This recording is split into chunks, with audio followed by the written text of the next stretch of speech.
Innal hamdalillahi nahmaduhu wa nasta'inuhu wa nastaghfiruh wa na'udzu billahi min sururi anfusina wa min sayyiati a'malina may yahdihillahu fala mudhillalah wa may yudlilhu fala hadiyalah. Asyhadu an la ilaha illallah wahdahu la syarikalah wa asyhadu anna Muhammadan abduhu wa rasuluh la nabiyya ba'da. Allahumma shalli wa sallim ala sayyidina Muhammad wa ala alihi wa sahbihil mujahidina liqamatid dini wa sallama tasliman katsira. Subhanaka la ilma lana illa ma 'allamtana innaka antal alimul hakim wa antas samiul alim wa antal ghafurur rahim wa man tabi'ahum bi ihsanin ila yaumiddin bi rahmatika ya arhamar rahimin. Ya ayyuhallazina amanu taqullaha mastata'tum wa ta'atihi la'allakum tuflihun. Ittaqullaha haqqa tuqatih wa la tamutunna illa wa antum muslimun. Qala Allah Ta'ala fi kitabihil karim. A'udzu billahi minasyaitonir rajim. Bismillahirrahmanirrahim. Ya ayyuhallazina amanu in ja'akum fasiqum bin naba'in fatabayyanu ilal ayah. Wahai orang-orang yang beriman, jika datang kepadamu orang fasik membawa berita, maka periksalah dengan teliti akan kebenarannya. Hujurat ayat 49. Hadirin yang dimuliakan Allah, pertama dan yang utama, sebagai khatib hari ini mengajak kita semua bersyukur kehadiran Allah dengan sesungguhnya, dan sebagai wujud syukur kita itu mari kita wujudkan dalam ketakwaan dan keimanan pada Allah Subhanahu wa ta'ala. Tidak ada kesyukuran yang puncak selain ketakwaan kita di hadapan Allah dengan melaksanakan segala perintahnya dan meninggalkan apa yang dilarang di dalam kehidupan kita. Selanjutnya selawat dan salam kita sampaikan kepada junjungan kita, junjungan alam. Semoga dengan selawat dan salam yang kita sampaikan akan mendapatkan syafaatnya, syafaat Rasulullah sallallahu alaihi wasallam, dan wasilahnya di sepanjang hayat kehidupan kita di dunia yang fana ini. Hadirin yang berbahagia, mengawali khutbah yang singkat ini, izinkan kami menyampaikan khutbah dengan judul Mengawal Kecerdasan Digital dengan Akhlakul Karimah. Hadirin berbahagia, hari ini siapapun di muka bumi Allah ini, menurut Bertrand Russell dalam bukunya yang berjudul Knowledge of Science, mengatakan tidak sejengkal tanah pun hari ini manusia hidup yang tidak disentuh oleh teknologi informasi, yang tidak disentuh oleh kehidupan digital. Maka itu lahir hari ini para pakar memberikan penamaan dengan kehidupan digital ini adalah kecerdasan digital.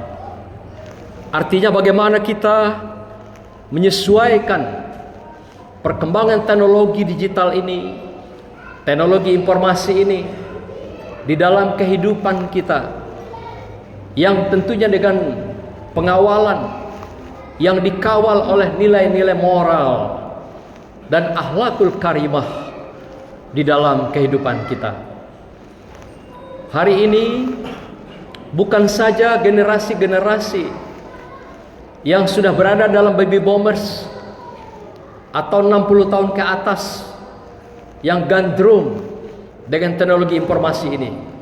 Tetapi anak-anak kita yang kita kenal dengan generasi alfa, usia sekitar 5 sampai 12 tahun, itu pun sudah gandrung. Bahkan anak-anak generasi beta yang baru usia 1 tahun sampai 5 tahun pun telah diberikan Android HP cerdas ini kepada anak-anaknya. Ketika anak menangis, dibujuk dengan HP. Ketika anak tidak mau makan, diberikan HP. Ketika anak tidak mau tidur, dibujuk dengan HP cerdas. Inilah menunjukkan bahwa tidak sejengkal tanah pun, kata Bertrand Russell, kita sudah dilanda oleh kehidupan digital ini. Mulai dari kita mengawali tidur malam hari, handphone pun menjadi teman setia kita, sampai kita bangun dan kembali tidur lagi. Semua kita diwarnai oleh kehidupan digital.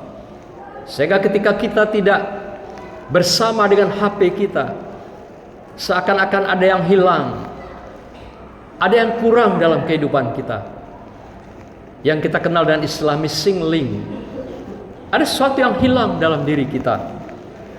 Kadang-kadang ketinggalan dompet tidak begitu jadi problem, tapi ketinggalan HP, orang akan menjadi resah gelisah. Inilah menunjukkan bahwasanya teknologi digital ini telah melanda semua kehidupan kita di muka bumi Allah ini.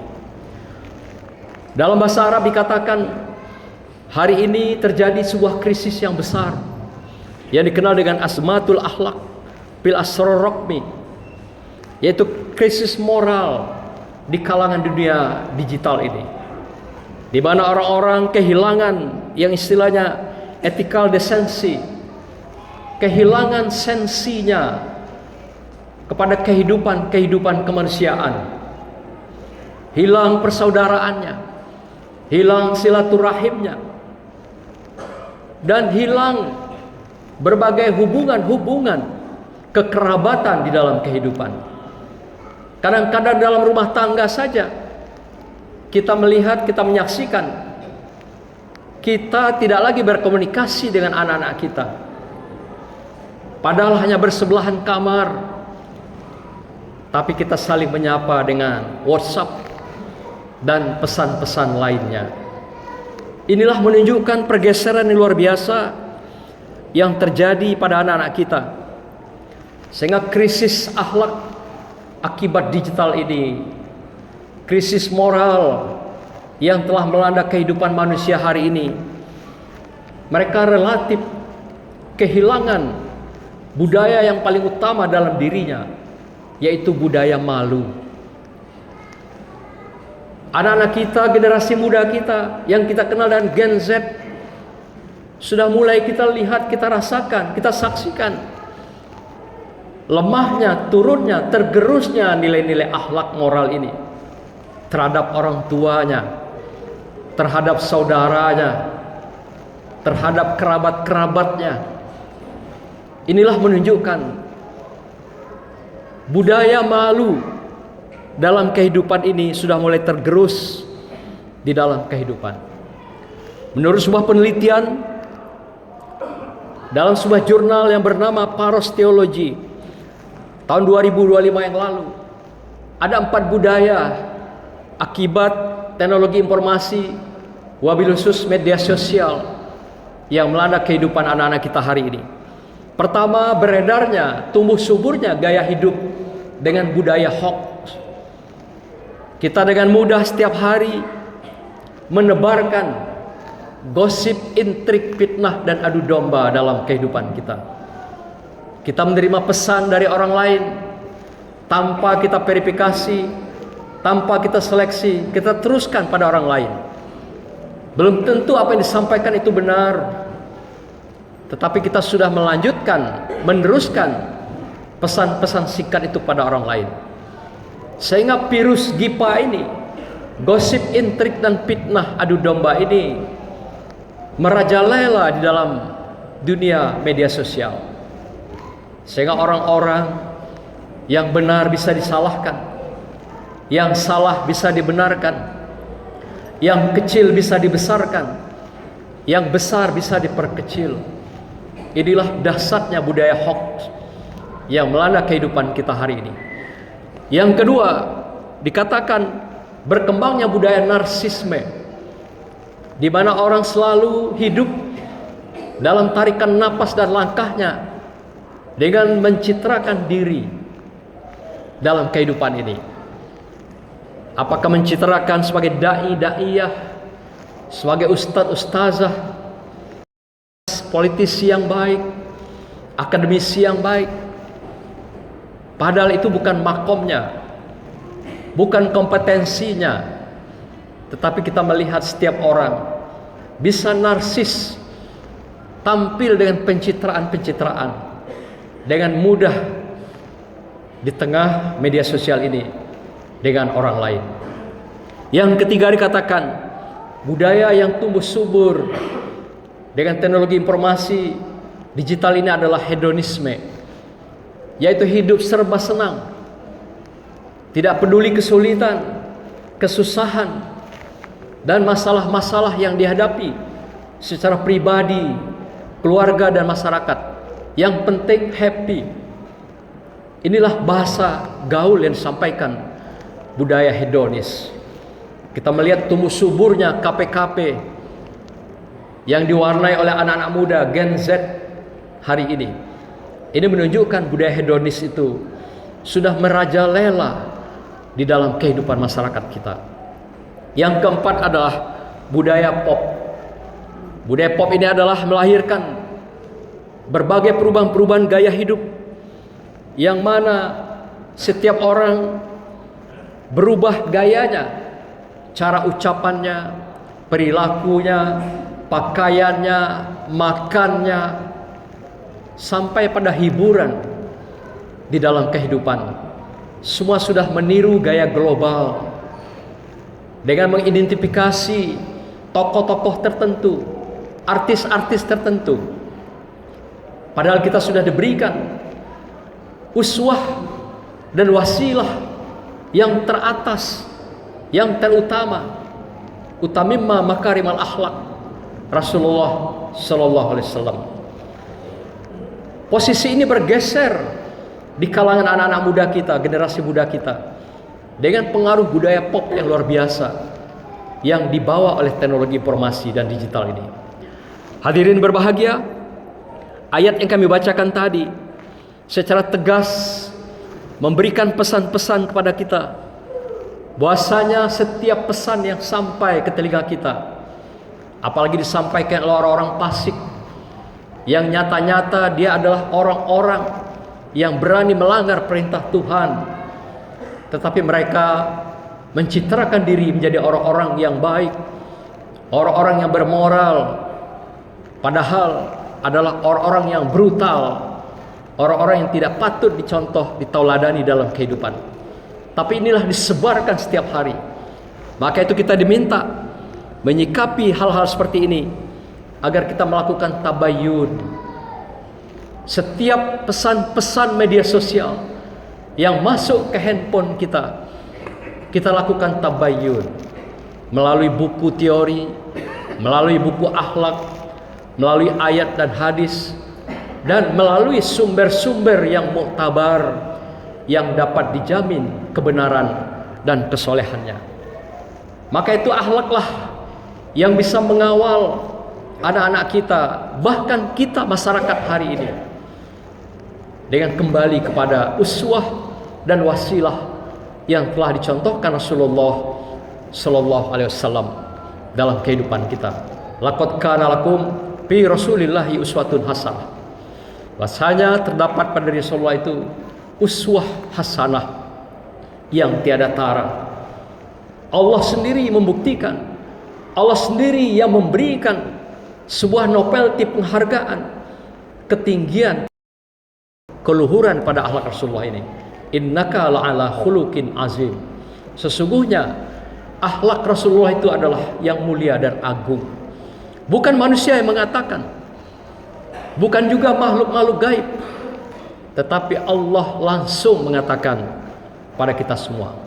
Maka itu sebuah syair Arab mengatakan dengan indah, yang pernah ditulis oleh Qusairi, yang berbunyi, al-aqlu wal ilmu bila akhlak dolalah. Apabila kamu hidup dengan kecerdasan dan ilmu pengetahuan yang canggih, yang serba hebat hari ini, tapi tanpa dikawal oleh akhlak, tentulah itu akan menjadi dolalah, menyesatkan kehidupan kamu, menyesatkan perjalanan kamu di dunia. Ibaratkan perjalanan, kita tidak tahu jalan kembali, kita kehilangan ujung jalan yang akan kita tuju, yaitu menuju Allah Subhanahu wa ta'ala, yaitu mengikuti uswah dan wasilah Rasulullah sallallahu alaihi wasallam. Hadirin yang berbahagia, inilah pesan-pesan singkat yang kami sampaikan pada kesempatan ini. Mari kita jaga diri kita, keluarga kita. Ya ayyuhallazina amanu qu anfusakum ahlikum naro. At-Tahrim, Allah ingatkan kita, jagalah dirimu dan keluargamu dari berbagai azab di dunia, apalagi di akhirat, yang bagaikan neraka jahanam yang akan menjatuhkan dan menenggelamkan kehidupan kamu selamanya. Demikianlah hadirin berbahagia, semoga Allah ridhoi kita, berkati kita, dan ampuni kita di sisa-sisa umur yang akan kita tinggalkan di dunia fana ini. Semoga semua kita kelak menjadi husnul khotimah. A'udzubillahi minasyaitonir rajim. Bismillahirrahmanirrahim. Wal asri innal insana lafi khusr illal ladzina amanu wa 'amilus solihati wa tawassaw bil haqq wa tawassaw bis sabr. Barakallahu li wa lakum fil Qur'anil azim wa nafa'ani wa iyyakum bima fihi minal ayati wa zikril hakim wa taqabbala minni wa minkum tilawatahu innahu was-sami'ul alim. Aqulu qawli hadza wastaghfiruhu innahu huwal ghafurur rahim.